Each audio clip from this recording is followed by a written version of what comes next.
नमस्कार बंधुरा आमी संचिता आमार चैनेले आपनादेर सकलके स्वागत। आज आमी एकटी मजादार डिमेर रेसिपि निये चले एसेछि। एटी होच्छे डिमेर मशला बा डिमेर कारी। एटी खेते भीषण टेस्टी हय। हाते समय कम थाकले चटजलदी एई रेसिपिटी तैरी करे नेওয়া যায়। আর এটি গরম ভাত কিংবা পোলাও বা ফ্রাইড রাইসের সঙ্গে খেতেও ভীষণই ভালো লাগে। তো আসুন দেখে নিন আজকের এই রেসিপিটি। এখানে আমি 5টি সেদ্ধ ডিম নিয়ে নিয়েছি। এই ডিমগুলোকে একটি ছুরির সাহায্যে একটু করে কেটে দিচ্ছি। এতে এর ভেতরে তেল মশলা ঢুকবে।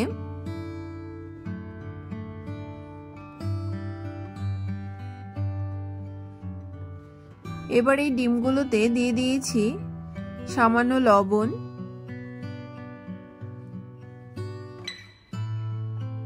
সামান্য হলুদ গুঁড়ো আর দিয়েছি সামান্য কাশ্মীরি লাল লঙ্কার গুঁড়ো। এবার সবকিছুকে ভালো করে মেখে নিচ্ছি।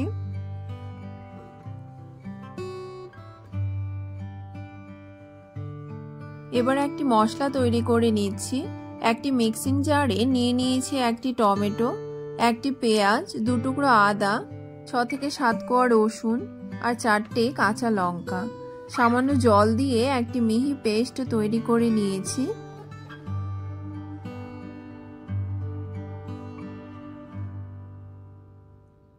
এখানে দেখতেই পাচ্ছেন পেস্ট তৈরি করা হয়ে গেছে। এবার গ্যাসে একটি কড়াই বসিয়ে দিয়েছি। কড়াই গরম হয়ে এলে এতে দিয়ে দিয়েছি 3 থেকে 4 চামচ সরষের তেল। তেল গরম হয়ে এলে এতে লবণ হলুদ মাখানো ডিমগুলোকে ছেড়ে দিয়েছি।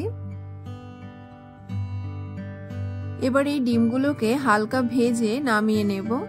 আমি ডিমগুলোকে খুব বেশি ভাজবো না, ডিম বেশি ভাজলে শক্ত হয়ে যায়।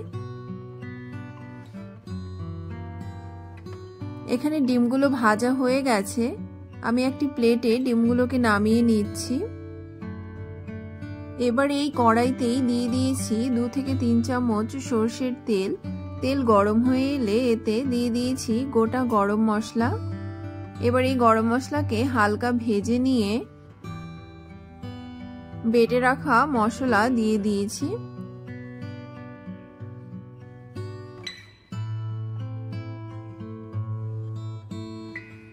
এবার সবকিছুকে ভালোভাবে মিশিয়ে নিচ্ছি।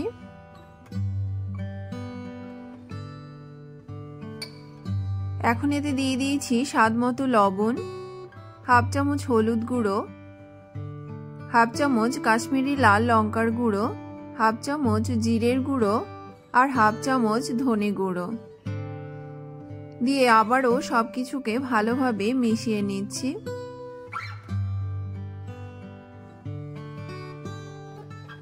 এভাবে 5 থেকে 6 মিনিট ভালোভাবে কষিয়ে নিলেই মশলা থেকে তেল ছেড়ে আসবে আর সুন্দর সুগন্ধ বেরোবে। তখন বুঝে নেবেন মশলা ভাজা হয়ে গেছে। এবার এর মধ্যে দিয়ে দিয়েছি 2 কাপ পরিমাণ জল দিয়ে ঝোলকে ভালোভাবে ফুটিয়ে নিচ্ছি। ঝোল ফুটে এলে এর মধ্যে ভেজে রাখা ডিমগুলোকে এক এক করে ছেড়ে দিয়েছি। এবার 2 থেকে 3 মিনিট ফুটিয়ে নিতে হবে।